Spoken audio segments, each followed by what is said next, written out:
Greetings, salutations, and welcome to After Action. I'm your host, Patrick Kreeger, and I'm joined once again by Matt. What's going on? Today we're starting the 25 days of Christmas here on the Kreeger cast. We are going to be attempting to, and as they say, with YouTube, don't tell people what you're doing until it's all done. And we ain't all done. This is the first one. We're done. We're done already. After this event, we're done. So what we're going to be doing is over the next 25 days, we're going to be reviewing one Christmas film or special every day. I'm hoping to get Matt to do one more tonight, even though it's already getting late, but maybe we can find something short. I don't know, man. I got some dishes to do. Ooh. Yeah. Dish something out. Out of the sink and into the dish rack, maybe. So today we watched The Christmas Tree.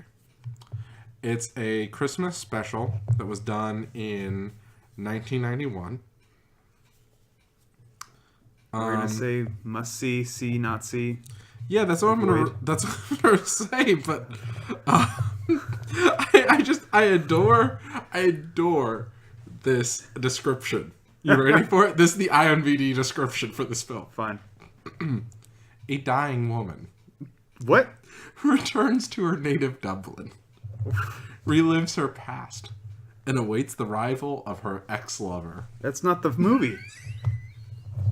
This is not the movie. But look, that's the right cover. Yeah. That's the right year, animation. That's the wrong description.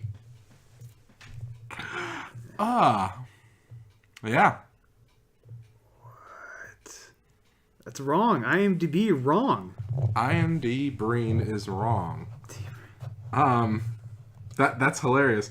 Yeah, it's even got the right director. Yeah, it's got all the right cast and everything. It's just that's funny. Wrong description. IMDb, you be doing us dirty. Well, it has 1 out of 3 on IMDb. Yeah, well, that's generous. So watch, don't watch. Definitely avoid at all costs. I would agree. This was a tragic waste of my time. I highly regret ever coming here. Dinner was great. The movie sucked. Ooh, snap. Yeah. Yeah. This is a children's special. Absolutely, 100%. And it's not for children though. Nope, it's for adults. There are adult themes. There's alcohol abuse. Oh yeah. Gambling. Yep. There is there's smoking. Murder. There's murder. There's attempted murder. There's theft. There's theft. There's child endangerment. Oh yeah. There's just disregarding your lost child and trying to save a tree. So yes, don't care about those children. Ooh, snap. So, dear listener, as you probably well know, this film was once reviewed by Red Letter Media. Oh, what? Yes. No way. Yeah, I didn't want to tell you because I wanted your genuine reactions. We have to watch that afterwards. Well, we will, but it's important to me that if we're going to review something... We do it unbiased, yeah. Yeah. That I already knew their review, I knew what they were going to say, and frankly, I do agree with what they said. Why would they watch this? I don't know. All right, well... I can't remember why they watched it, but that's neither here nor there. That's probably good because we can give it an unbiased review. So... let's talk about the animation for a moment here. Oh, by the way, spoilers ahead. What do you think of the animation style? It was horrible. It was... one woman's eyes wouldn't move. Yeah, that was eerie. And we're not talking about they wouldn't blink or something like that or move around. They wouldn't move around in the screen. Yeah, it was... in the frame. It would stay there. So, it was just odd. Yeah. And what about the kids? Let's talk about how the kids were drawn and the way they look and all that jazz. Oh, well... they were horrifying Satan spawn, weren't they? I mean, I wouldn't say that. Oh, okay. What would you say? I'd say that they're, just poorly drawn kids. They were depressed. I don't like their mouths. Couldn't be that guy. All right.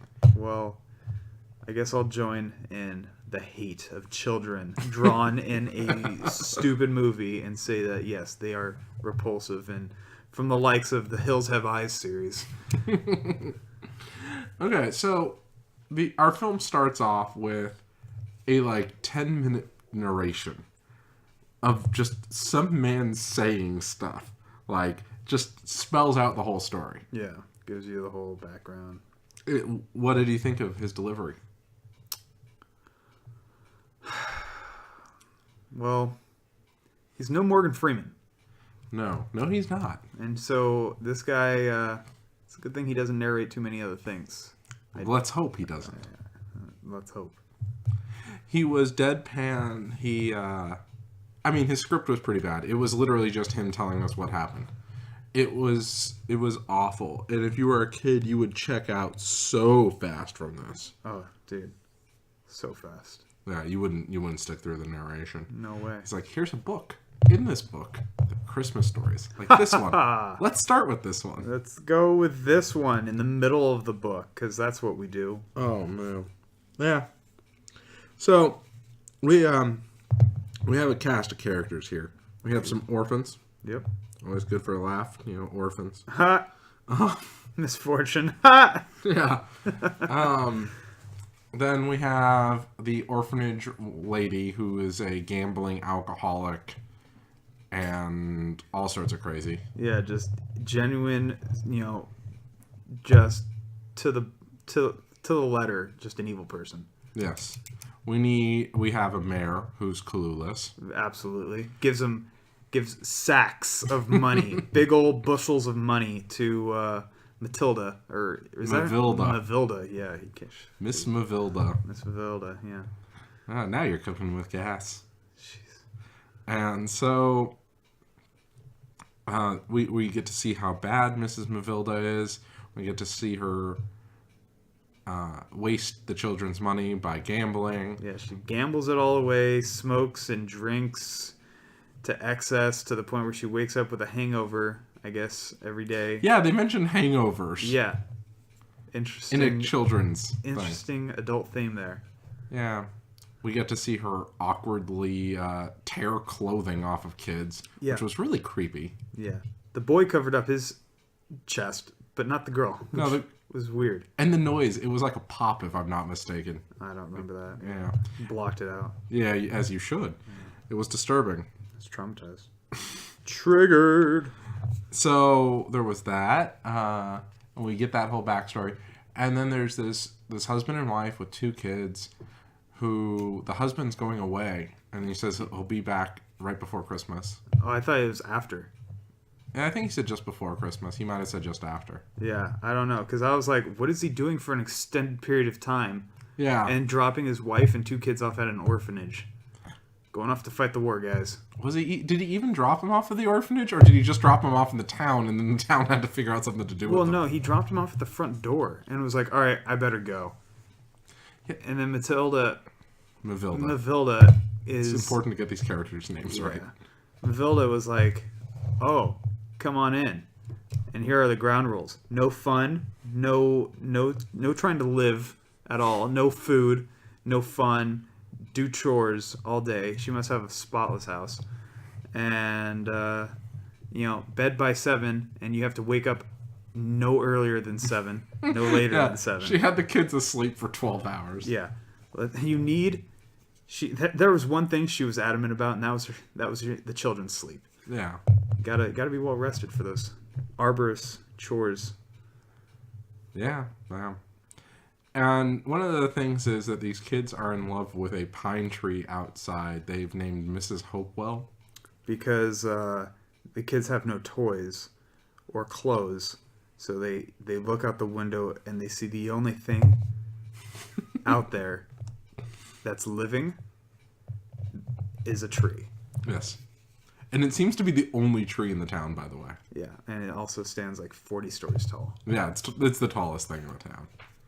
So the young woman moves in, and she's given all these strict rules like, no, your kids can't live on the dirty mattress in your room. Yeah, they have to sleep with the other orphans in the other room, and you can only see them for 30 minutes a day. Yeah, that was oddly specific, but yeah. And Mrs. Mavilda is upset at them for the possibility of there being pillow fights. Yeah, no fun. Yeah, she really didn't like that. She also hates the dog, Licorice. Yeah, the black lab or whatever. Yeah. They get the dog licensed, though. I thought that was funny. Yeah. But anyway. So, we have our cast of characters. The setup basically is that our mother character is like the nicest person ever and just basically agrees to be slave labor. Yeah, she's like, oh, yeah, I mean, I'm sure she's a good lady, Mavilda, and so I will listen to whatever she wants, and, you know, it's her house, so, you know, follow her rule. Yeah, and she does, to a T. And, like, in the first day, gets all the chores done. Yeah.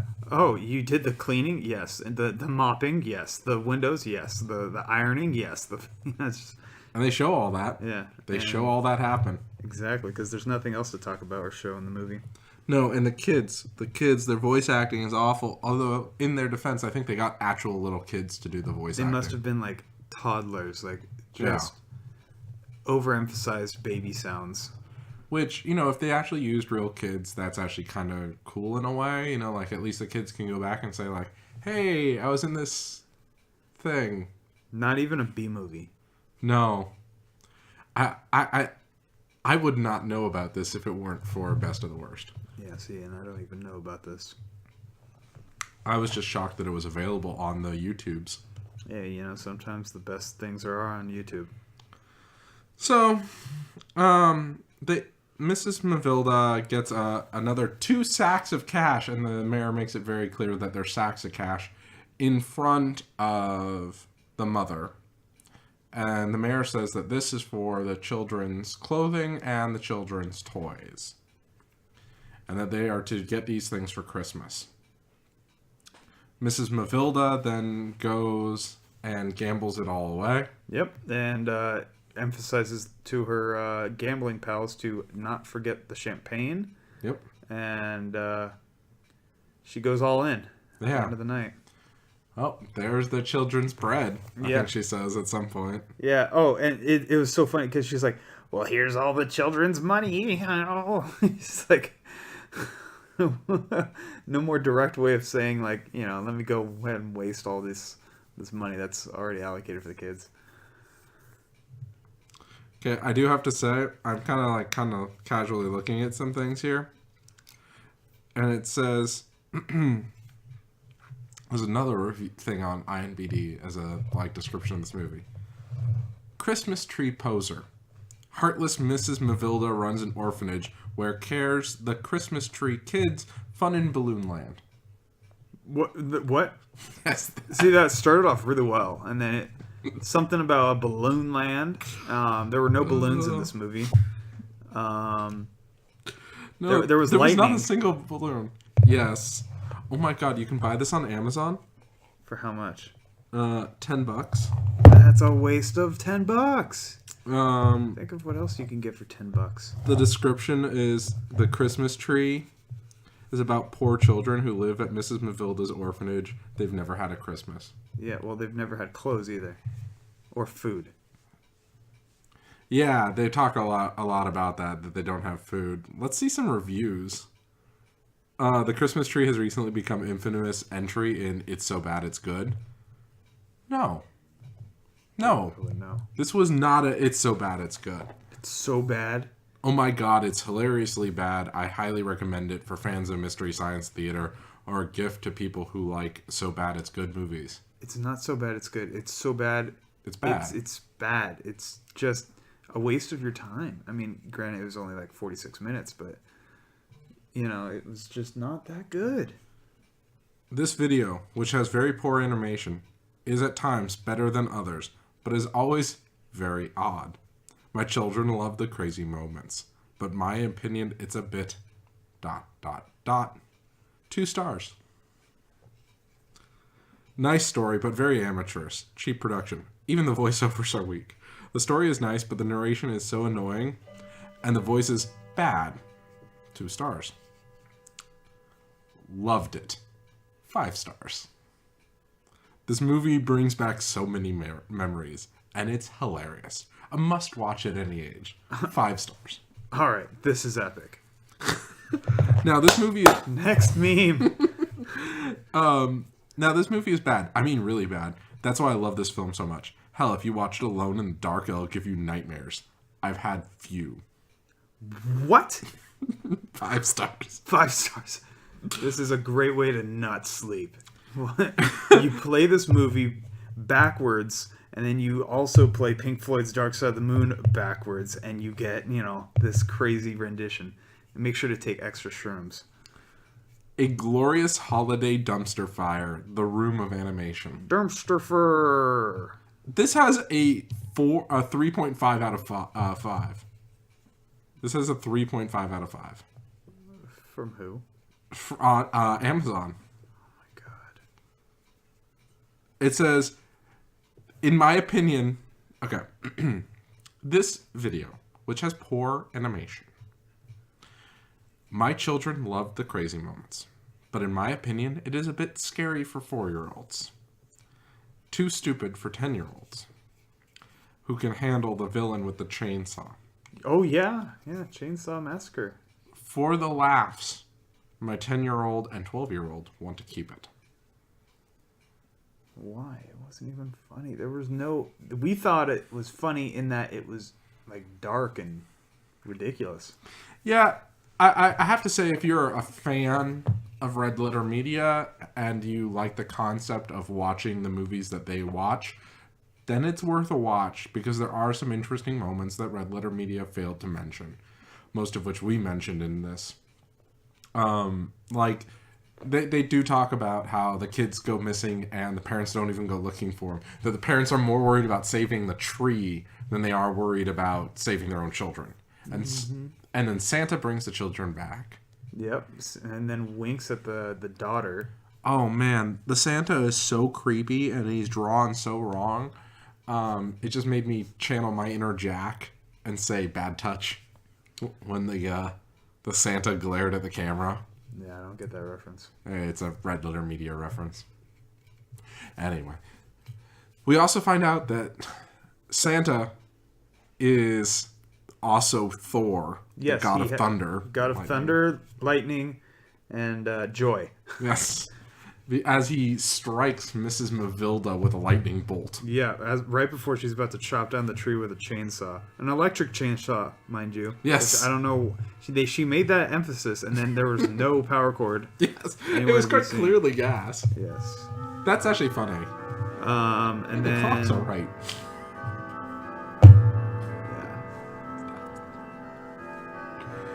Yeah. So, yeah. And what about the woman in the crowd? See, you were laughing at that. I didn't pay attention to her. Okay, so what happens is there's this woman in the crowd, and someone asks her, what happened? And she says, I don't know. Oh, and then explains it. Yeah. What happened? I don't know. She got struck with lightning right before she was about to chop down the tree. But other than that, I have no clue what just happened. The events that just transpired are beyond my, understanding. So that happens, and Santa then burns everyone's gifts in front of them. Yeah. He's like, this is what you get. Evil people. And what is the moral of this story? Don't ask, don't tell. No. Yeah, at least with Santa. Eminent domain always wins. Oh, yes. The mayor decreed that the tree was now part of the city. The couple, the father came back and then was like, hey, you can't be the new, telling the wife, you can't be the new orphan lady because you'll be at home raising our 9 kids. And so they just, they bought those kids. Well, they didn't buy it. They took them. And, they just, whatever you want, you just declare it and challenge other people to, prove you wrong. And no one does. The mayor also had a driver, which I thought was funny. I mean, the mayor just showed up with bags of money. Whatever he wants, he gets. This is true. All right, I want to read 2 more reviews. Read them. And then we'll call it a night. Do not buy. This was awful to sit through. Yeah. Do not buy. Yeah. I repeat, do not buy. This is a horrible movie, just awful. The story was clearly written by a toddler. Toddler. Yes. The animation was just slapped on there with zero effort. The voice acting was so boring and without energy. The editing was probably the worst. There was a ton of weird editing, wasn't there? There was. 0 out of 10. You'll be bored if you watch it and want a refund. That's how I feel. Here's, I think, the best review. It was given on Christmas Eve of 2013. Yeah, because, they're probably searching for Christmas movies. The kids needed some morals beaten into them. The 11th day of Christmas 2013 review. On the 11th day of Christmas 2013, I am going to review The Christmas Tree. The animation is awful. Yes. This side of food fight. In fact, the facial expressions of the cast are creepy and lazy too. The voice acting is poor and lazy. The story is crazy. This side of food fight too. The message is baloney at best because it was slapped in and they put no effort in it whatsoever. Just like baloney. I give this stink burger a 0 out of 10. Stink burger. So, needless to say, the internet hates it. We hate it. Some person has fond memories of this as a child. I can't imagine why. As they watched it in the dark. Oh, yeah. And this guy that watches it as a horror story. Yeah. He said, I like to get nice and drunk and watch the Christmas tree in the dark, all alone. Nothing but my underwear and a loaded Glock 40. Oh, gosh. Don't do that. Dear listener, don't do that.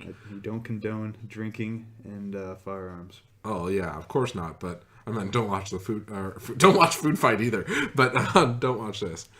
Anyway, until next time, dear listener. Well, actually, Matt, do you have any closing statements? You've never given me this option. I'm wildly unprepared. Oh, God. The defense have closing statements. Yes. Can I approach the bench? Indeed. All right. Well, this movie sucked. It was a waste of my time. I thought I was going to be watching I didn't think about what we were going to watch, and that was my mistake. So yeah, this was your idea, man. Well, I wanted to do the Christmas theme because I love Christmas movies.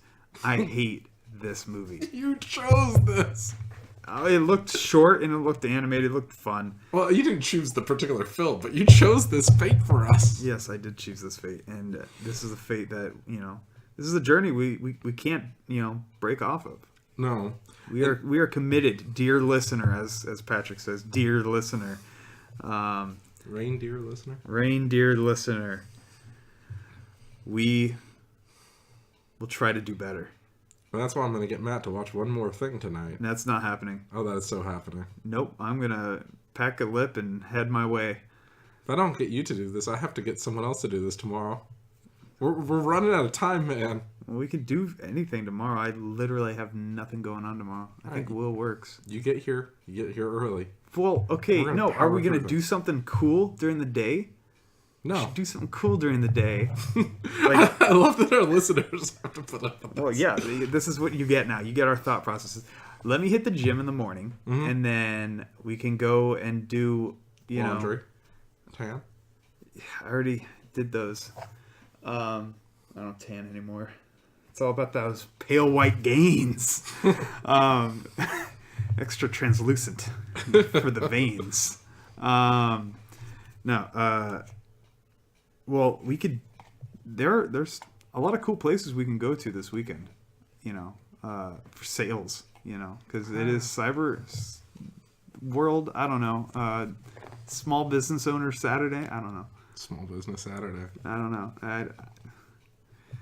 There are stuff we could do, and then we could sprinkle in movies while we eat or whatever. We have to do a lot of these. Yeah, well, we have to find a lot of Christmas movies, like legitimate and good, high quality, or B movie. We have Grumpy Cat. I don't know what that means. You know the meme? Yeah. The Grumpy Cat? Yeah. Yeah, I have the Grumpy Cat movie, The Worst Christmas Ever. It's probably a better movie than this. I spent money on that. I spent good money on that. Well, I have The Family Stone, I believe. No, Jess has that. I have one Christmas movie. Dear listener, if you're still listening to this, comment down below if you want me to make all of my friends watch the Star Wars Christmas special. Or should we save that till next year and have 31 or 25 days of the Star Wars Christmas special? I'm not watching that with you. I like that idea. You can do that with Chris. No. 25 different people watching the Star Wars Christmas. Yes. You have to watch it 25 different times? Yeah, I would watch it 25 different times. Each individual would only watch it once. That's awful. I wouldn't even watch it once. What's funny is now that I'm saying this, if anyone on the internet picks up on this, dear internet, someone will do it before me. Well, yeah. Yeah. Because you're not going to do it until at least next year. Next year. I'm doing it next year. Well, you can have fun and find 25 people that'll put up with that. Yeah, it'll be great. Well, how many? You're going to do different reviews with each person, and then you're going to have the same information to say. Yes, and I'll get more and more deranged as it goes on. Yeah, you'll turn into that guy that watches the movies at night, naked with the Glock 40, piss drunk. Have you seen? There's a podcast out there called The Garden Cast. No. They watch the same commercial over and over again. To what end? To review it. They watch the commercial and then they review it. Then they watch the commercial and they review it. They did this for like 30 days straight. Well, why would they? It was about an Olive Garden commercial. There's only so much you can say about bottomless breadsticks. Dude, they talked about it for an hour and 45 minutes. Each one? No, just the final one. Oh, man. Sounds like a waste of time. Like, come on, people. Like, go to the gym or something. Yeah, it's weird. I don't get it. Although, maybe someone out there is listening to this right now. Yeah, well, this is good stuff. This is us planning a day. This is us planning a month. No. So, alright. We're going to be watching a ton of Christmas movies. Christmas specials. Christmas specials. Be great. Well, we should have come into this a little bit more prepared. We should have, looked up all the Christmas movies and then picked them. And then I found them, either on YouTube or Netflix or whatever. Yeah, you did give me a week to plan this. But at the same time, that wasn't nearly enough time. I got Miracle on 3rd or 4th Street. Well, I know there's a couple on Netflix, and we have Amazon as well at my place. So, but the problem is your time. I need your time. Well, your time doesn't. Both of our times don't line up a lot, except for at night on Fridays and Saturdays. No, I'm gonna get Chris to do this. What? Christmas movies. This guy. I thought this was our thing. Well, I mean, if you want to sit down tomorrow and do 25 movies, there's not enough time in the day. Especially with the reviews afterwards. Yes. Well, we don't... All you need is 2 tomorrow, and then we're good for 3 weeks. What? Yeah, dude, don't you know how logic works? No, I need 7 this weekend, man. Are you gone next week?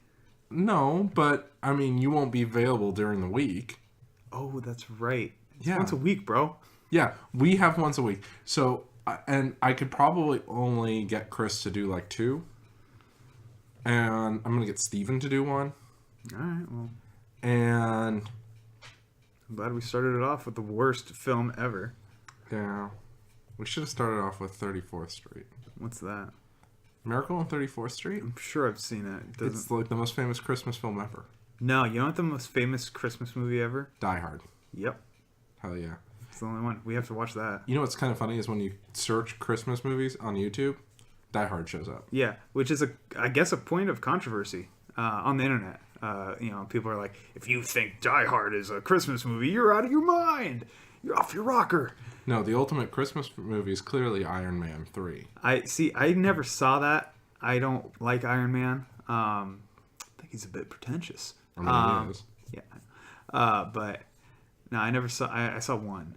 Iron Man 1, because that was That was the best one. I don't know. It was. Well, good, because I Iron didn't Man see 3 2. is awful. Yeah, I didn't see 2 or 3. And I don't know. I have a buddy that really likes Iron Man. And he's like, yeah, no, 1's the best. And I was like, As a character or as a movie series? it's his favorite Marvel guy. Okay. So, This is really pertinent. if now that we're on Marvel, I'm gonna marvel at that. yeah, Marvel at that. Who's your favorite character?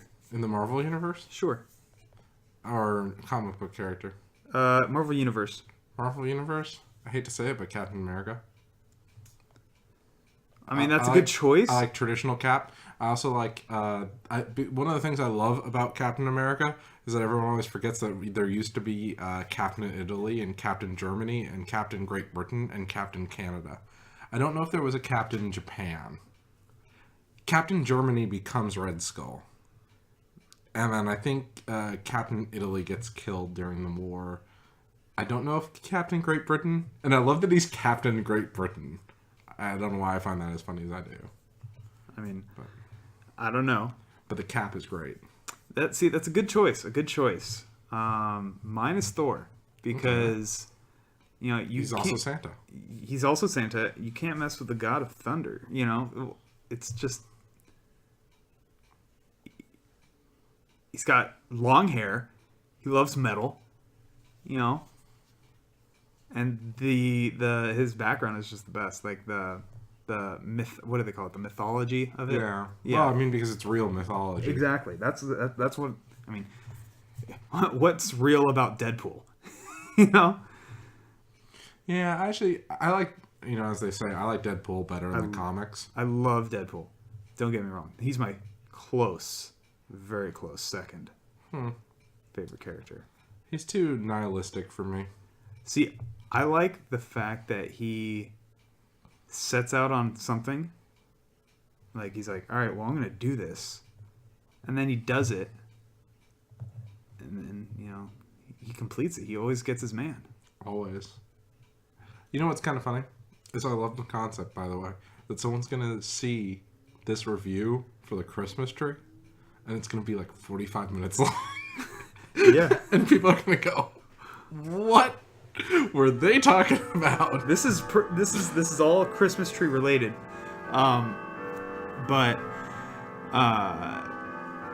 Yeah, I mean, I also like the fact that Deadpool, uses profanity. It makes it more realistic as a movie. Like, you see Wolverine, right? That dude is a man's man. Yeah. Girls want him, guys want to be him. Uh-huh. And, you can't tell me that he doesn't drop the occasional F-bomb or, any other profanity out there when he gets shot, borderline killed, cut, beat, mangled, whatever, and keeps coming back. You can't tell me that he doesn't say anything like, profane. And, make movies and, comics about him, not, as clean as, Captain America. Hey, watch your language. Check your privilege. Ooh. But, I like Thor. I like Thor a lot. But the Christmas tree. It was it could have done better if Marvel made it. Actually, Marvel, get on that. I know Stan Lee, I'm sorry, Reboot. Rest in peace, brother. But Reboot the Christmas tree. Reboot the Christmas tree with Marvel, characters. Well, I don't know they could do Marvel characters, but make it like, the orphanage. I don't know. These orphans in all kinds of movies. Yeah, I don't know. It was awful. It was movie. Short. Marvel, spend $10 and make a better movie. It was in color. Yeah, I've seen better. They only have one left. What? They only have one copy of the Christmas tree left. You better order it now. Yeah, you better hop on that $8 deal, plus $3.99 shipping from Amazon. Jeez. A common thing on Amazon is, they'll say only one left, and then you'll buy it, and then it'll be temporarily out of stock, and then the next day, or like a couple hours later, it'll have 2 available. Apparently you can get it used. Oh, You can get it from the Tacoma Goodwill. Tacoma. That's where I go for all my movies. You can get it from Tacoma Goodwill for $5.75. Is it reading up on like shipping. a location? I don't know. Oh my god. You can get it new for $12.72. See, I want it on Laserdisc. Ooh, I don't think you can do that. That's at the end of Laserdiscs. Yeah. Like, I went to a record store today. What? Without me? Yeah, I went to Vinyl Solution. Nice. And the reason I went there was my car broke down. Yes. Yeah, the Subi exploded. Yeah. And we pulled into the Vinyl Solution's parking lot. And one of my favorite things about Vinyl Solution is every now and then they have laser discs. Did they have any today? I didn't notice. We didn't stay long enough for me to check out. Just wait for AAA or something. Yeah. I wanted to go get coffee. Starbucks. See, I don't know why you drink that stuff, man. I mean, I hear it's good, but nothing beats fresh roasted freedom. Black Rifle Coffee Company, best coffee out there. I was gonna say you're more than welcome to plug them. Well, I mean, it's a shameless plug, but it's not even mine. Yeah, Black Rifle. It'll get you where you need to go. And, good American fashion. Yeah, it's actually funny. I saw a coffee shop that only serves Black Rifle Coffee Company. See, I need to find a coffee shop that does that. Yeah, it's a hardware store. It's a coffee shop. It's a hardware store. It's also a gun broker. It's Yep. also an auto mechanic shop. Yep. So it's a Walmart. No. But it is a Radio Shack. Oh, well, there you go. That's Used to be a DMV. Hey, oh, God. I hate those places. No. Yeah, there's this beautiful little hardware shop that used to have the best ice cream. Fantastic French dip sandwiches. And the most pristine Milwaukee hardware. Yes. All right. Oh, I laugh, but God, I love small towns. Yeah, I envy you. So there's this Radio Shack. I actually was just in there the other day picking up a shortwave radio. Yeah, awesome. Classic. To listen to Review Bra. Oh. Actually, Review Bra hasn't been brought up recently on this. I was watching a show the other day on the shortwave. Okay. And he was making the comment that not enough people watch his shortwave radio, so he's going to cut back on broadcast. Okay. Well, it costs quite a bit to broadcast. It's not as much as you would think, but it's more than like the average person can spend. It's about $100 an hour to broadcast on the shortwave. Yeah, it's just a little excessive if you're just doing it recreationally. Yeah, and he does it something like, I want to say, 3 hours a day, 4 days a week. Jeez. So, that's a ton of money. Yeah. It's not just like he's throwing like $100 and broadcasting an hour a month. You know, he's spending thousands of dollars a month broadcasting. And I'll admit, I haven't tuned into a show recently, and I was kind of disappointed that I haven't been doing it. And so I tuned in this last week, and there was this guy hijacking his signal, like broadcasting music on his signal. That's not okay. No, not at all. Not while there's like things going on. So anyway, I wrote him and said, "Hey, Review Bra, you're talking about this." Actually, I called him Dear Lecturer. The old school fans call him Dear Lecturer. Oh my God. And so I said, "Hey, Dear Lecturer, I caught your show today. Senpai, notice me." Senpai noticed me, and by the way, Senpai did. Ooh. That spoiler alert. And so I wrote to him and said, "Hey, I caught your signal. Here's how I listen to it. This is the frequency. This is the time. Yada yada yada." Gave him a signal report. I also told him, "Hey, dude, wish you would put this stuff back on YouTube because that's where I like to listen to it." Yeah, I mean, it'd be cheaper for him if he just did podcasts on YouTube. I get that, and I'm sure he gets that too, and he used to do it, but he likes the concept of putting it on shortwave. And actually, I'm considering throwing a few of our shows on shortwave. Well, why on shortwave as opposed to, like a podcast on YouTube? It costs money. Well, yes, but there is a mystique to it. So, But does that net you anything? Well, actually, yes, if you broadcast to the right regions. So broadcasting to North America isn't really going to catch you much. But North Korea.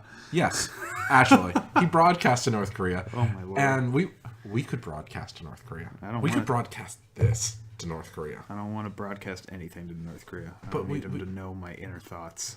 You don't want to broadcast our review of the Christmas tree to North Korea? Isn't that tempting? I don't know how I feel about it. They have to suffer through it first. They have to suffer through the Christmas tree. Yeah, and then they have to listen to this podcast. And then they'll give up their nuclear arsenal. So the point is that there are certain regions of the world that still use shortwave radio, rather large amount. Mostly Africa, Asia, a little bit of Oceania. And they still use the shortwave radio often.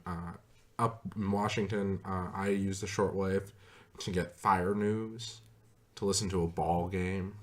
Oh, you catch ball games on the old shortwave? I bet. This guy. Once I listened.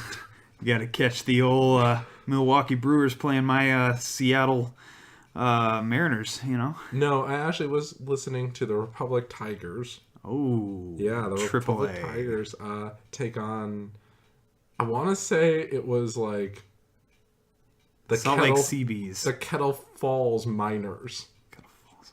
I don't know what their team is. But... Yeah, they're the high school teams. Oh, these are high school teams. Yeah. Oh, well, there you go. They're the high school teams. It's actually really cool. I didn't know high schools broadcasted on the radio. Yeah, at least Huntington did. I don't know if they still do they? I mean, I don't go there, so I don't know. I recorded the game just to see. Like, I was testing out some equipment to see if I could record. And so I was recording. Did it work out well? It did work out well. But I walked away for a while. And I came back, and my thing was, like, maxing out the waveform. And then silence. Maxed out the waveform, silence. Maxed out the waveform, silence. And what the hell is going on here? And I listened back to it, and it's just something going, for hours on the signal. It must be to keep the signal clear. Ah. But it's just kind of funny, this random signal. Like emergency, kind of like, you know, the dial-up or whatever. Yeah. So anyway, on the off chance that you, dear review bra, are listening to this right now, put your stuff on YouTube. Not only put your stuff on YouTube, but take a bit of your own advice. Oh. Yeah, some advice that I took to heart. And, you know, do what you want rather than necessarily what your listeners want to hear. Yeah, just like Axl Rose did when he created Chinese democracy. I don't know what that is. He brought democracy to China? No. Oh. Doubt he would like to either. You can explain what that is. Oh, it's Guns N' Roses' follow-up album to Use Your Illusion Volume 2.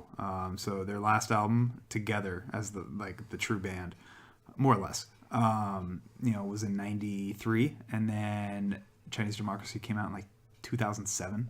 It was 13 years later. So whatever, 13 years, 17 or 13 years, something like that. And it was Axl Rose and everyone else was different in the band. They had a ton of new people. I think Dizzy Reed on keyboards was the only other guy that was from the heyday of GNR. But I mean, when I saw him twice, it was post Chinese Democracy and after they got back together. So it was Slash, Axl, and Duff McKagan, and Dizzy, I believe, is still in there, but then they've got a new drummer, some chick on keyboards or something. She does something. She dances around. That's all. I really understand what she does. But yeah, I mean, they still get the let out. It's pretty good stuff. I recommend going to see Guns N' Roses at any opportunity that you have.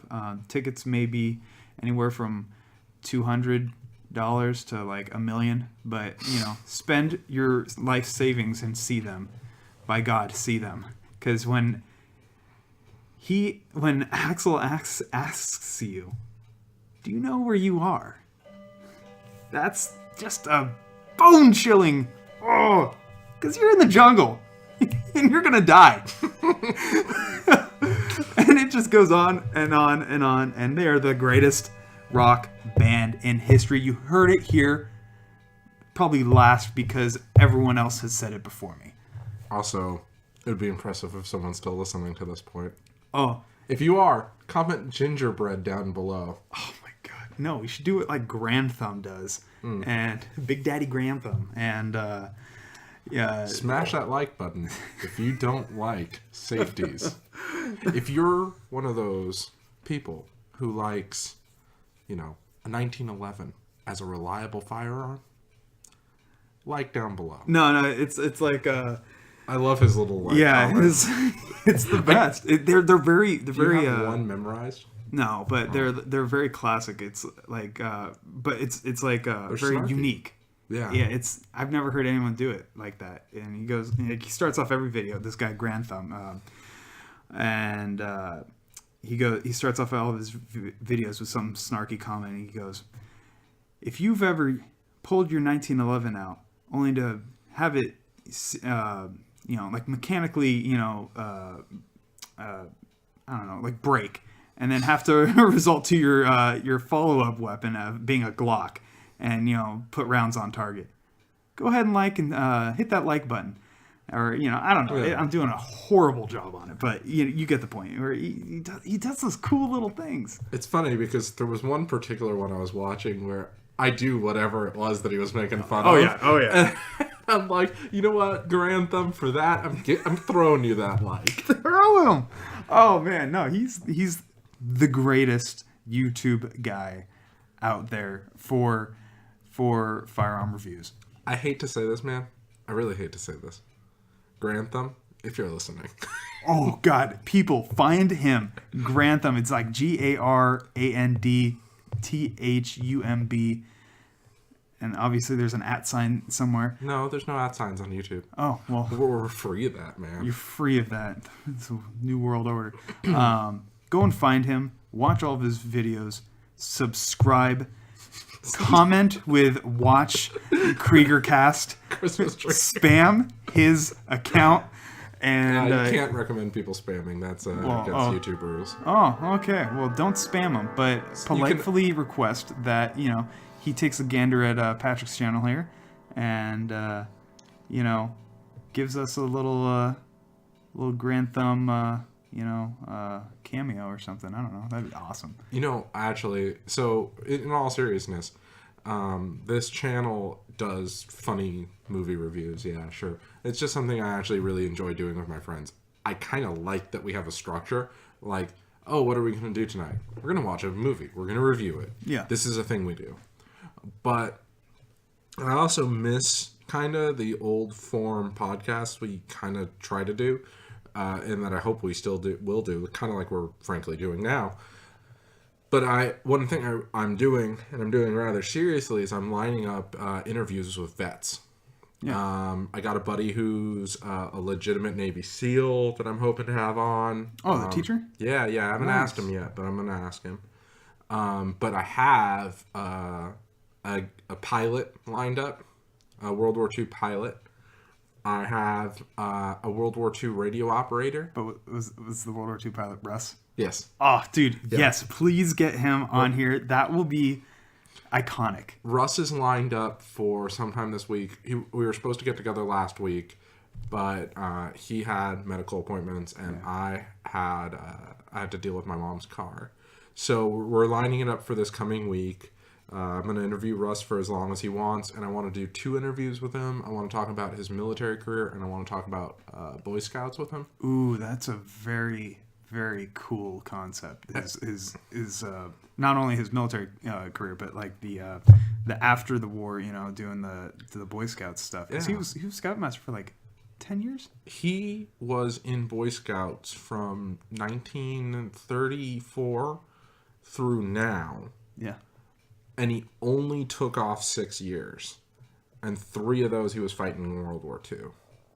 The other 3 were coming back from the war, getting his life set up. And then they're like, hey, Russ, we need someone. And he did it. And actually, he has some fantastic stories to tell that not enough people have heard. And, I'll record him someday if I have to, but it'd be really awesome if I could get him to say it. So I have that lined up. I have also lined up a radio operator from the war who was a Hitler Youth Luftwaffe guy. Mm-hmm. And this guy's pretty chill because his whole story was he really hated the Nazis and ended up fighting with a Hitler Youth kid. And so as punishment, they forced him to join a Hitler Youth re-education battalion. Oh my gosh. Yeah, I think he called it a penal battalion or something like that, where they sent, trouble kids. And he ended up leading it. And they told him, like, hey, man, you got to go fight in Berlin. And he said, yeah, I'd rather not. And so he took the rest of the kids and walked to the American lines. And so I'm going to have him on, and we're going to talk about that. He's already agreed to it. Another guy that agreed to be on the show was military police in Korea. Interesting. Oh. And yeah. And he actually, he fought on one of the famous hills. And so I don't know if he'll feel comfortable talking about his actual, like, combat. Maybe role. Where he was at during 9/11. Yeah, and so that's what I'm hoping is he was somewhere special on 9/11, and he did a ton of military outpost stuff in Alaska. Uh-huh. And so I'm hoping he'll talk about all that on here. And so this is actually an open call to any vet. If you want to be on, you're more than welcome to come on. I'd love that. I want to record your stories. We started with my dad. My dad's not a veteran, although he was, like, ever so briefly, like, literally ever so briefly, in either the Air Force or the Marines. I can't remember which. He joined, signed up, got his uniform, started going through, like, real basic stuff about, like, where to show up for basic training and whatnot. And then they're like, oh, hey, where's your, like, such and such number? And he goes, oh, I don't have one of those. I'm not a citizen. And they're like, yeah, you can still be in here, but you have to pay us. I'm pretty certain it was ROTC of some sort. Yeah. So, like, he spent all of 1 week in that. So, yeah, I might have my brother on, too. My brother was, it's always weird saying my brother. Mm-hmm. He was in the Air Force. So, we'll talk about that, if he's interested in that sort of thing. Cool thing about Grantham is he was in the Navy Reserves for a while, like, I think 4 years, and he just transferred over to active duty Air Force. Oh, okay. Yeah. So he's Red Beret or no? I don't know. I don't know what he's doing. I think he's. I don't know what the protocol is or his rank or anything. He doesn't really talk too much about that. As he probably shouldn't. He said he did want to make a video about his military career and his thoughts and stuff like that, because he gets tons of people asking about him, and it's important to record those things. Yeah, and he's got a. His situation is very interesting because he's transferring from, it's actually a common practice, transferring from one branch to another. Not necessarily from, like, Navy to Air Force or Air Force to, wherever to wherever. But it's a common thing. Just he has a lot of wisdom, a lot of experience, and, a lot of time, doing his thing. And he... I don't know if he mentioned what career path he was going towards with the Air Force, but he said he's going to be doing a lot of cool things. And one of his top things he likes to do is skydive. So snap. Yeah, he likes to jump out of planes and or helicopters. Insane man would jump out of a perfectly good aircraft. Yeah. Yeah, and but yeah, guys, go check out Grantham. Find veterans and politely urge them to check out Kreeger Cast, and because Patrick likes to record that stuff, and it's good. It's good to know. It's good information to know. Like this week, I was watching a Jocko Willink podcast with a Navy SEAL from Vietnam, and he did 2 podcasts with him, and each one's like 3 hours long. It's ridiculous. That's awesome. Yeah, it's so they go through like 3 bottles of water each. That's how you measure time in podcasts. You've gone through half a Stein. Yeah. It's good. I mean, the more you talk, the more you drink, and so on and so forth. But it's good listening, and it's very, if you're into that kind of stuff, it's awesome. It's awesome stuff. I dig listening to the thought process of like, oh, I wanted to join this branch, and this is what I did with this company, and so on and so forth. It's really, really cool stuff. I hate to say this, but I do love the fact that this is literally just going to be titled After Action, the Christmas Tree. And with no explanation that it's just going to devolve into a podcast. Well, I guess it's always a podcast. Yeah, and I feel like that's why it's always an open format. We reviewed the movie, but now we transitioned into some more interesting topics, and I think it's the people need to know. Yeah. Well, I do actually want to get back to Review Bra for a moment, because I really do like this guy, even though I know a lot of people watch him for a laugh or think he's weird or whatever, but he is a big part of what inspired me to do this. And last we talked about him, I said I want him to take his own advice. He was saying that you should try a bunch of things. Try whatever you think you want to do. And if you strike it on something that the people like, for him, that was food reviews. If you strike it on something that people like, you got to keep making that, because It's your livelihood. It is your livelihood at that point. So he can't not do that. But he also can't make it his everything.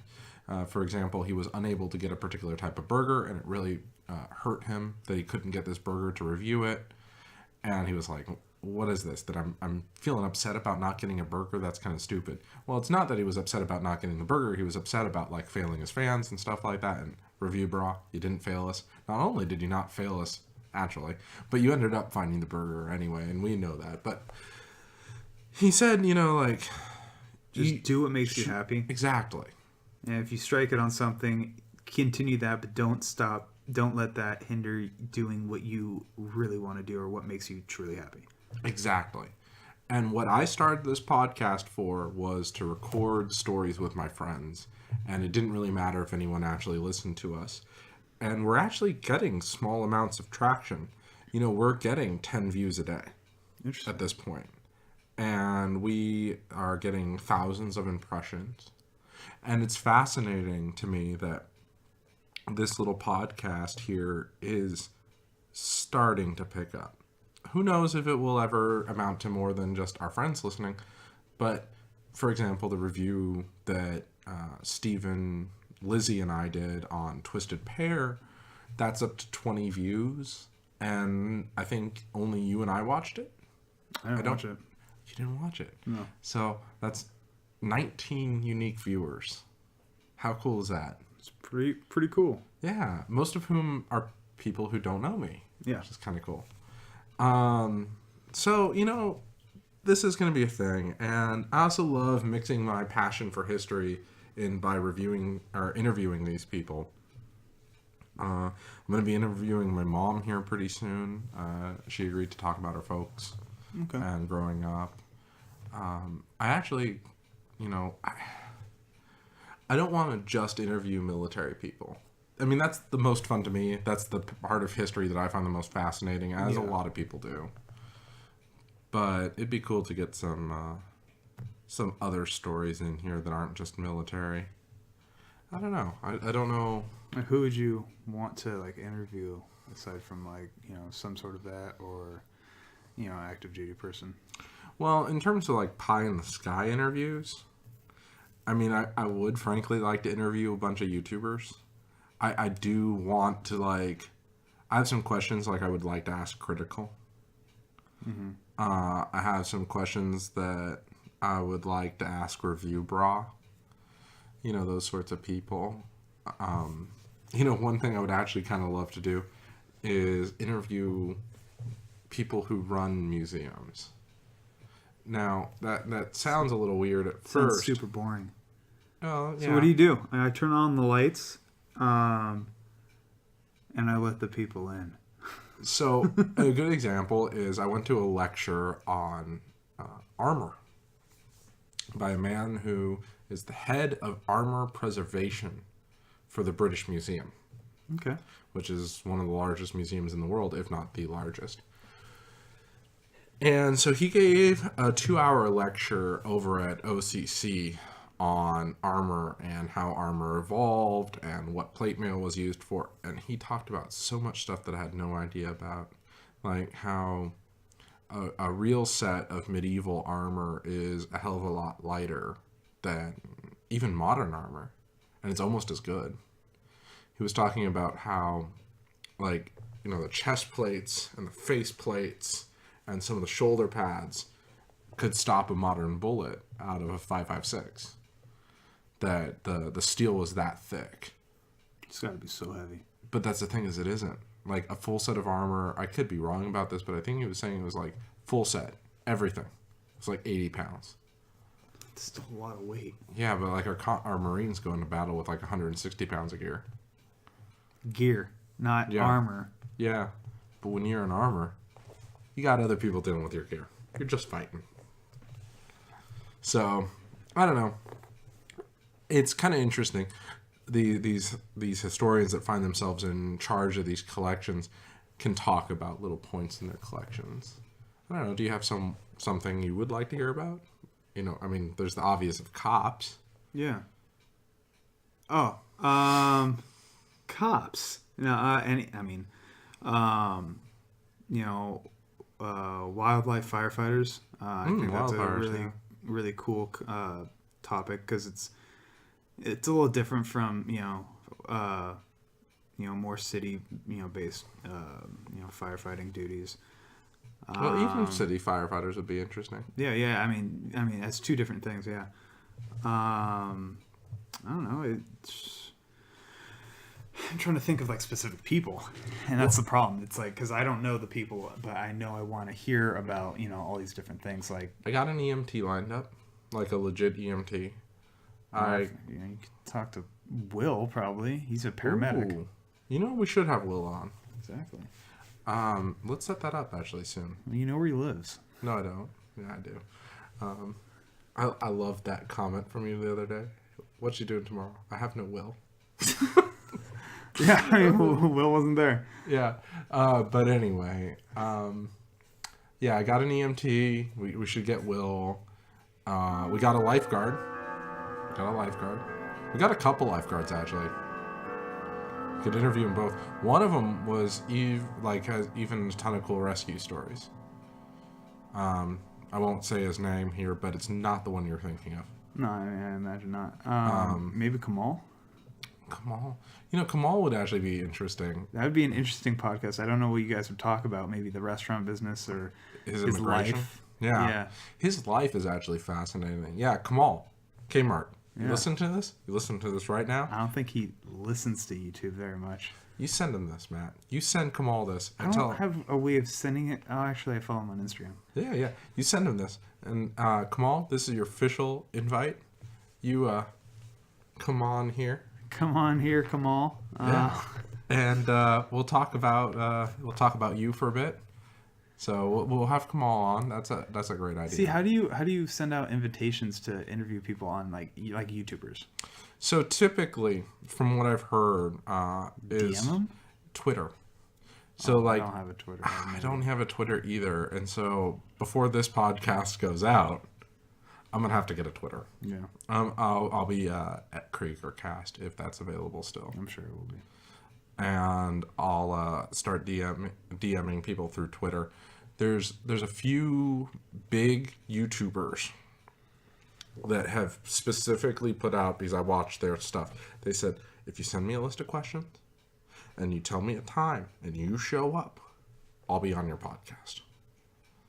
Would that be my boy? That's one of them. Oh, yeah, your boy. I want him on here more than anyone else. Your boy said he would do it if you showed any sort of spunk whatsoever, and we're serious about it. So, see, that's something that you'd have to prepare a ton of questions, because he could ramble on about something, or but you'd have to make his time worthwhile, right? So there would have to be a bunch of questions or like a topic that you would like to, ask about, or talk about and, see, poke his brain, whatever. But there's got to be a lot of like, there can't be any like, oh, well, I don't know what we can talk about. What would you like to talk about? No, I don't know. That's why, like, I think he's even said at one point, you got to have questions for me, and you got to send them to me beforehand.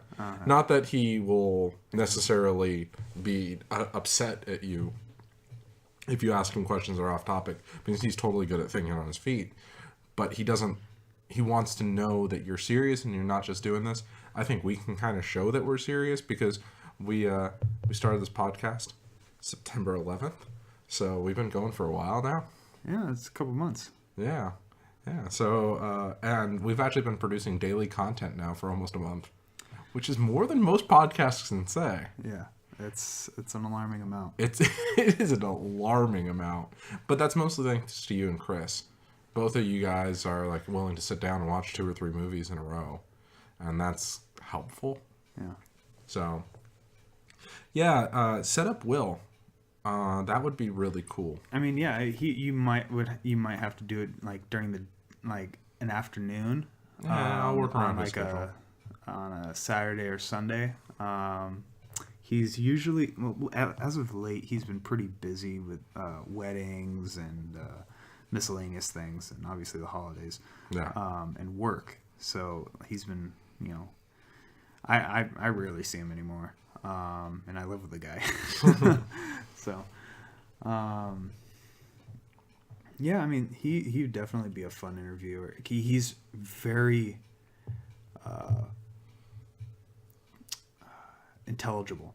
Yeah. He's got a lot of knowledge about, his craft, and he's got a lot to say about it. Like, there was a guy in Target last week that we were at, and he was like, "Oh, what do you guys do?" And, I was like, "Oh, I work at a fishing clothing company." And then he's like, "Yeah, I'm a paramedic. I save lives. I play God."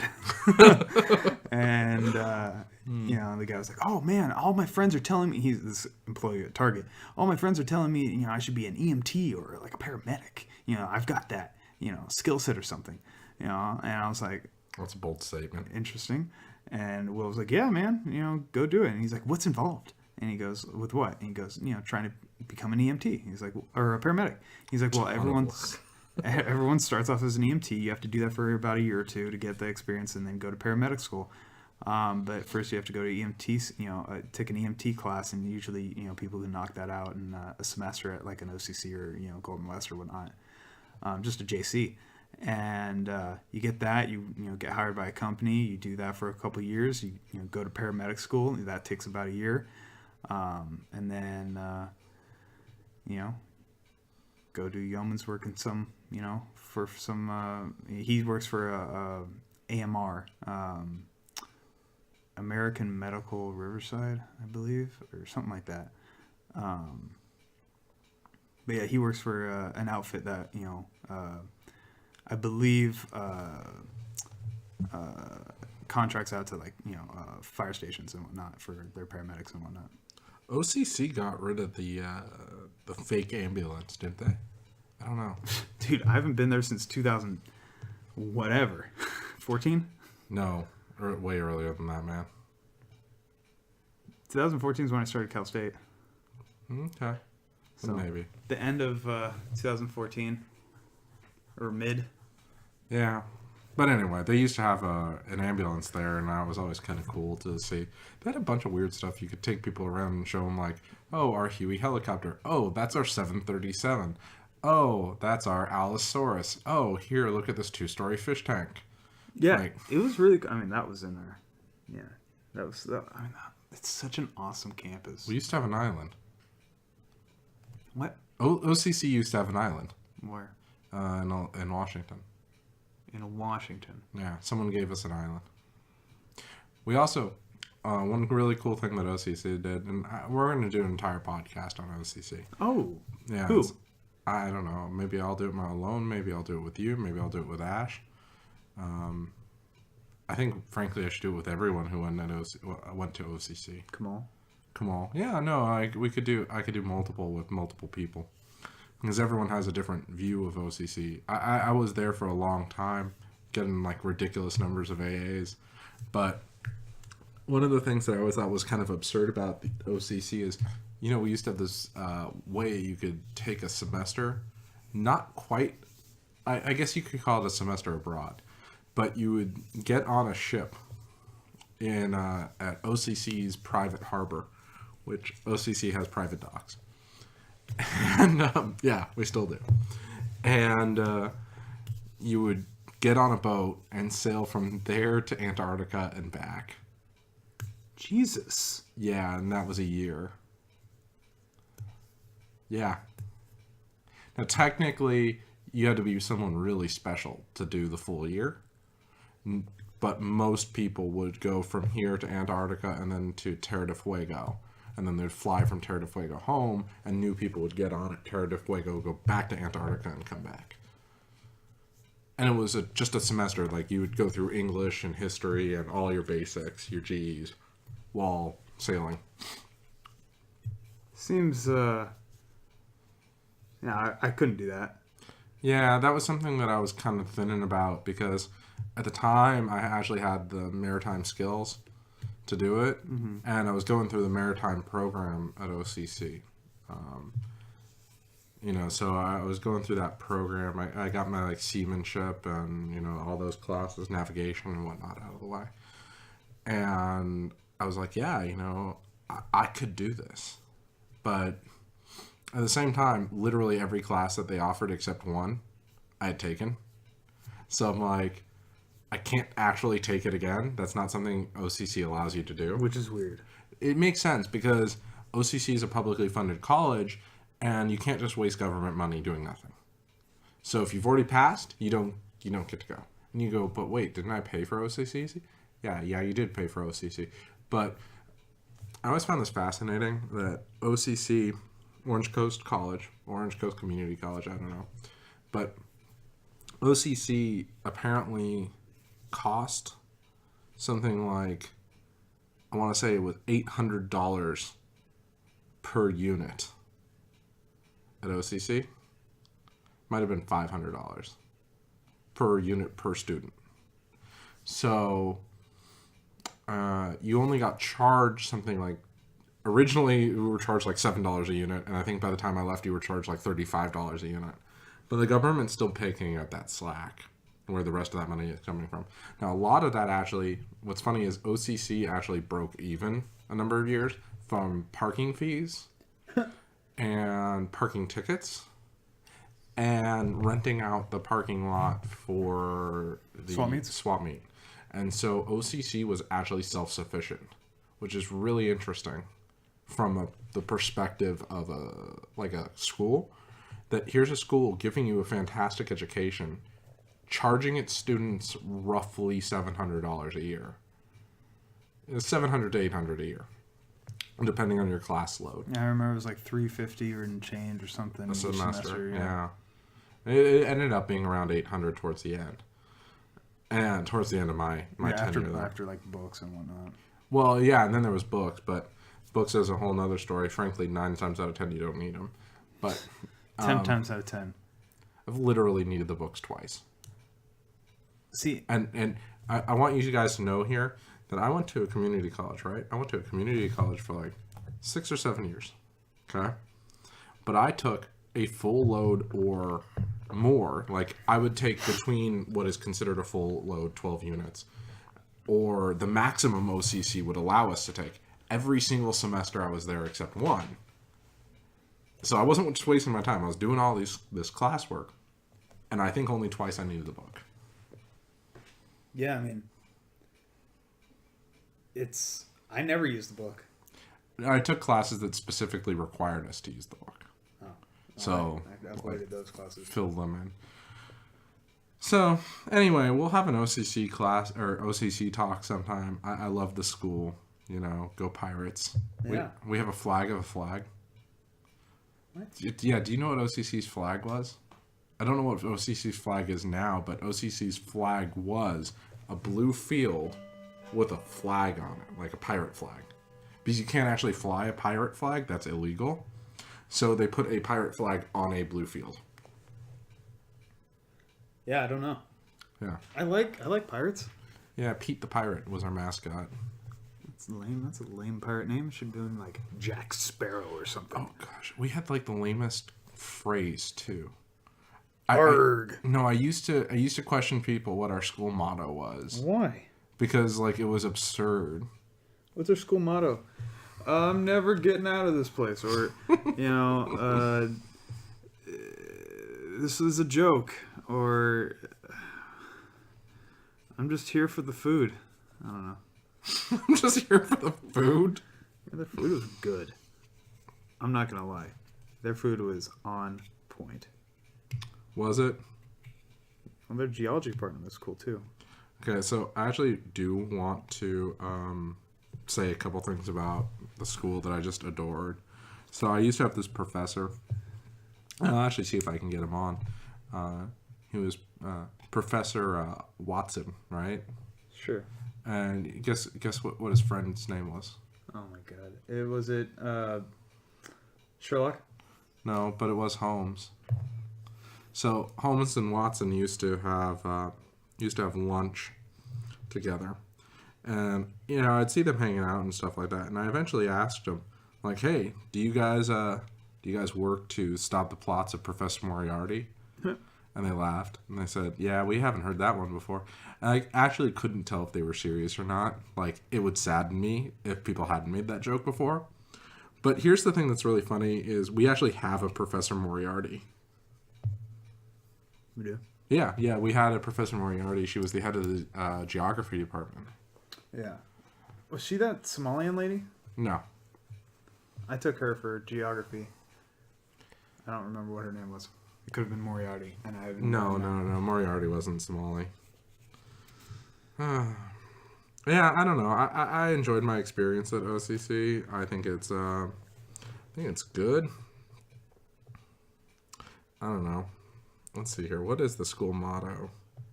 It's something like really, really weird. It was like, and it was defeatist if I remember correctly. It was like trying to instill discipline. Just doing our best. Yeah, I always find it funny the things that they brag about, as it were. Like, I don't know. OCC is just weird. Really weird. We discovered a snail. We discovered a species of snail. Both of the clocks went off at the same time this time. My horology abilities are starting to show. There you go. So, yeah, I can't remember. I used to question people on that all the time. I'm like, do you know how many students are at OCC? Do you know what our motto is? Do you know what our colors are? What's our pirate's name? Do you know where they're pirates? Like, I would ask people these questions. I would be that annoying kid. I can't remember any of it. It was really dumb. They don't have it on the website? No, they don't, because it was really dumb. I looked it up, like school motto and stuff like that, and it didn't show up. I'm pretty certain. Actually, now that I think about it, I think it was sailing into excellence. I would not doubt it. Yeah, I think it was sailing into excellence. They're not in excellence yet, though. They're No. sailing to it. And there used to be catch the wave at the coast, which is coastline. Yeah. And then I don't know what Golden West is. Golden West, the campus is depressing. It's dark. Dank. It's dank. It is dank. It's just a bad place to educate. Yeah, but OCC is a great Bright school. and happy. Yeah, it's awesome. Open air. I was taking this metallurgy class at OCC because of course I was. Yeah. And we were making fun of a sculpture there. He's like, watch this. They're building this sculpture, right? And they're not heat treating it, so it's gonna rust. And Walls. And he's like, and look, they're not even pacifying the washers that they're using to tie the thing down. Just watch this; they're gonna rust right off. They're gonna have a cathodic reaction, and they're gonna rust right off. Sure enough, that happened. But did you know, dear listener, that when you bend stainless steel, it loses its ability to be stainless? Were you waiting for a reaction from our listener? No, I was waiting for a reaction from you. Oh, no. Yeah. Stainless steel, when you bend it, the chromium and nickel works its way to the grain boundaries, and you start having these little lines of corrosion if you don't properly heat treat it and relieve the stress afterwards. So that's why, like, if you see stainless steel railing at places, it'll rust where it was bent because they didn't heat treat it afterwards. When you see someone stamp something in stainless steel, it'll often rust around the stamp because, again, not heat treated. Or welding, someone will weld around stainless steel, and one of the things that's hilarious is when people will weld stainless steel and either one, not use the right rod, two, not use. So not only would they not use stainless rod, but you can't use just any stainless rod. You have to use a specific type, or again, you have that cathodic reaction. But then they won't heat treat the steel afterwards, and so it'll still rust. There's this gun that they have at OCC, and I'm sure they have it elsewhere, but it's this fascinating... They have a gun at OCC. Well, okay, it's not a real gun, but it's this fascinating thing, and it's horrifying. It's horrifying. It's this thing that super oxidizes, okay? So it's this thing that when you touch something, whatever you're touching instantly ages like thousands of years. And it's horrific. You can, what they use it for is cutting steel. Can you touch someone to that? Yes, and yeah, they'll burn right off. But you can cut through bricks.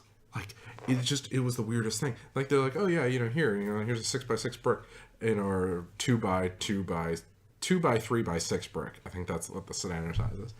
And he just like cut through it like a laser sword. Yeah. Now it's not something you can just carry around. It requires like an oxygen tank, and it requires a special rod that burns. The rod is burning up and being used up, but it doesn't eat through something with heat. Heat is the byproduct of what's going on. It cuts through it by making the thing instantly rust. And it just turns to dust and gas. And for some reason, I find that absolutely horrifying, the concept of this being used on someone. And so the teacher was talking about how, like, oh yeah, the only thing this thing can't cut through is, like, pure diamond and gold. Because, they don't oxidize. Mm-hmm. But he's like, anything else, yeah, it'll cut through. It'll cut through steel, it'll cut through brick, it'll cut through whatever. And I'm just thinking to myself, like, if this was a little more portable, you could cut into any safe. Mm-hmm. Like, there's no safe that can stop it. Because it'll cut through stainless steel, it just takes longer. Stainless steel takes longer to rust, so it'll cut through it. I don't think it can cut through titanium. So I do think that's a limit of it, because I think titanium oxidizes a little too fast. Okay, actually, trivia time. Excellent. Dear listener, you can comment below the questions. So many comments. Which of these metals oxidates the fastest? Aluminum, stainless steel, or iron? Iron. Nope. Stainless. Nope. What was the other one? Aluminum. Iron. Alright, which one takes the longest to oxidize? Stainless. No, it's iron. Now, so this is really fascinating. You take a piece of iron, right? Uh-huh. You polish it real nice and smooth, right? Smooth like. So you got this clean, fresh piece of steel or iron. And you put that thing outside. And you let water go on it. Like a day or so, it's all rusty. You do the same thing with stainless steel or aluminum. No rust, right? Except not true. The stainless steel and the aluminum both rusted instantly. But they only rust 1 or 2 molecules thick. And that rust is clear. And so what's really cool is, particularly titanium is one of the fastest rusting things around. So when you scratch titanium, instantly as you're scratching it, before the scratch is fully complete, it's corroding behind the scratch. And it's protecting itself from further corrosion. Aluminum is like within seconds, and stainless steel is like within minutes. And iron takes hours. But the difference is iron's rust is visible, for one, and continuous. So it keeps going deeper and deeper into the metal. So I just always find that fascinating, that what you think this like shiny piece of aluminum is non-rusting because it's shiny, and it's actually shiny because it rusts as fast as possible. Chromium is the same way. Titanium, nickel, I think. I can't tell you if nickel is super rusting or if it just doesn't rust. Another one that's kind of interesting is you take a nickel and you bury it in the ground and it rusts, right? Except it doesn't. Of course. Yeah, you're going to see that's a trend here. But you're like, but Patrick, it's covered in red rust, right? Yeah, it is. It's covered in red rust. The actual coin itself is fine. The coin attracts iron from the soil around it to turn into a rust layer on the top of it. Interesting. Yeah. Why does it do that? I don't actually know the mechanics behind it, but I do know that like when you actually see a nickel rusting, it rusts green. So it's not because there's a copper content to the nickel. Yeah. But if you see it red, it's because it's attracting iron from around itself. So I always find that interesting. Another question. What's the most conductive? Label these things in terms of conductivity. Okay? From most conductive to least conductive. Gold, silver, copper, and aluminum. Is copper and aluminum one? Nope.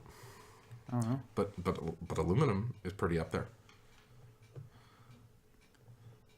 What would gold, aluminum, copper, titanium?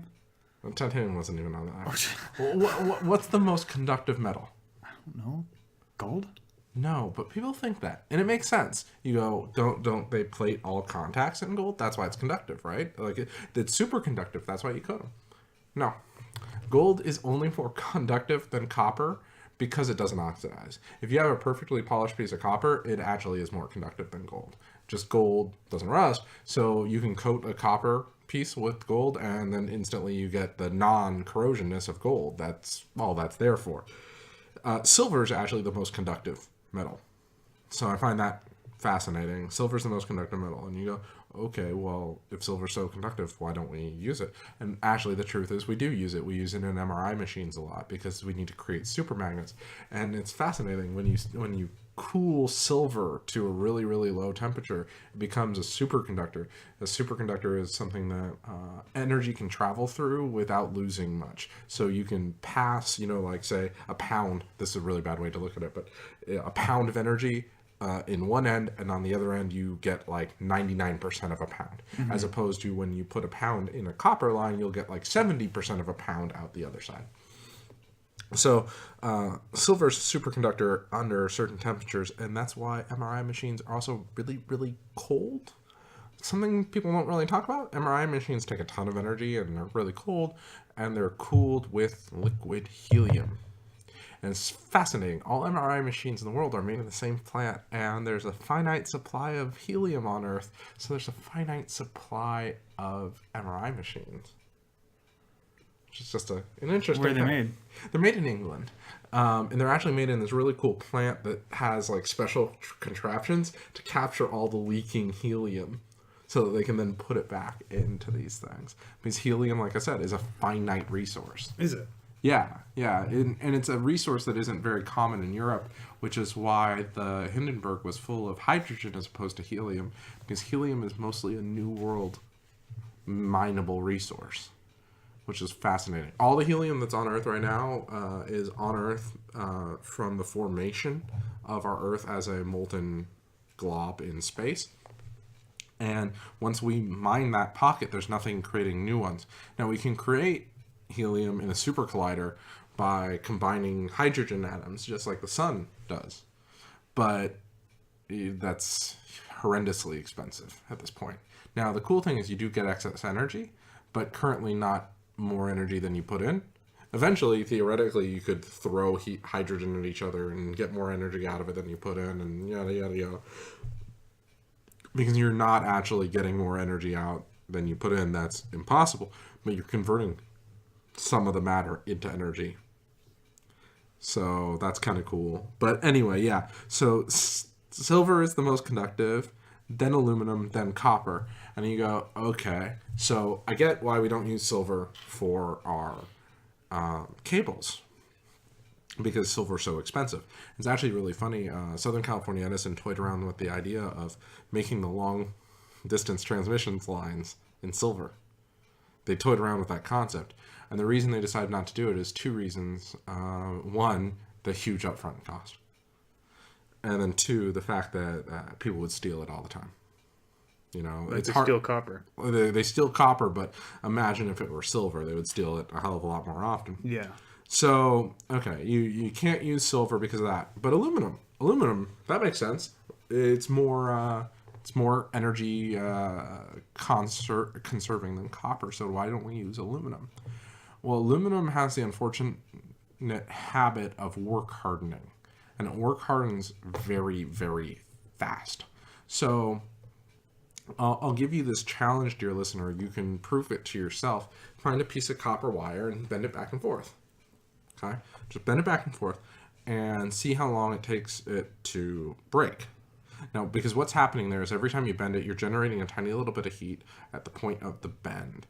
And that's causing the copper to harden over time, and eventually it will snap because it's become very brittle from work hardening.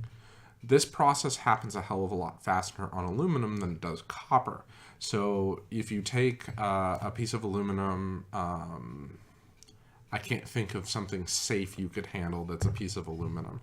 Because I guess you could do it with a can, but the problem is if you do this with a can, you're going to end up with a lot of sharp edges. A lower receiver of an AR-15. Something you can bend. Oh. So imagine, if you will... A lower receiver of an AR-15. Imagine, if you will, that you had a piece of aluminum, say something like an aluminum can, and you bent it back and forth. Mm-hmm. You bend that thing like 4 or 5 times and it's going to rip. Yeah. Yeah. A copper can wouldn't do that. So you go, okay, I get that. That's why transmission lines aren't in copper or aren't in aluminum, because they're bending in the wind all the time, and if they work hard and snap, that's bad. It's actually really fascinating. Welding equipment used to be made in aluminum, like aluminum wires, because it's so much lighter than copper, so much better than copper in terms of conductivity. But then it would break with use because you're dealing with, moving around aluminum wire, and so that's a really bad idea. So okay, I get that. Then why isn't aluminum used in house wiring? That wiring's not going anywhere. Why don't we use aluminum in house wiring? Here's the spoiler alert. We do. Now, we don't really in the US for whatever reason, I don't know. But throughout Europe, a lot of house lines are in aluminum, and I don't know if they use it as much today as they did just after the war, but a lot of house lines are in aluminum because they're just so much more efficient than copper, and they don't move. And it's cheaper nowadays. Aluminum's really cheap compared to copper. So that's why houses are sometimes wired in aluminum. Interesting. I Yeah. have no idea. Yeah, most people don't. This is why I loved OCC. I took all these classes on random subjects such as metallurgy. I had to go into labs. I had to talk about my favorite metal, which is H1. H1 is my favorite metal. It's a hydrogen-stabilized stainless steel composite with a little bit of chromium, magnesium, and silicon. It's fantastic. It's a rust-proof steel. Not stainless, it's rust-proof. H1 steel, rust-proof. Now, how is it rust-proof? That is for another episode. Because this is some grade A content that should be discussed in a more focused manner. Not at the end of a review of the Christmas tree. Exactly. All right, dear listener. My compatriot here does indeed make a good point that this is best left to another show. So expect a metallurgy talk coming out someday. Sure. They'll probably have all this back in it. Because who's going to listen to this? I don't know about this, but I would listen to that. As I told you, my favorite podcasts of yours were the ones where you discuss the history of the coins and the bayonets and all that. Yeah, and I should do more of that. Thank you, my friend. So actually, if you're listening to this point, in the comments down below, Matt's looking at me like an insane person because I'm pointing below myself. I'm trying to think of like a good thing to comment. Yeah, so people who stopped listening earlier are going to comment gingerbread. Oh, or whatever. Yeah. I told them gingerbread. What should they comment now? Oh, God. Notice me, senpai. Grand thumb.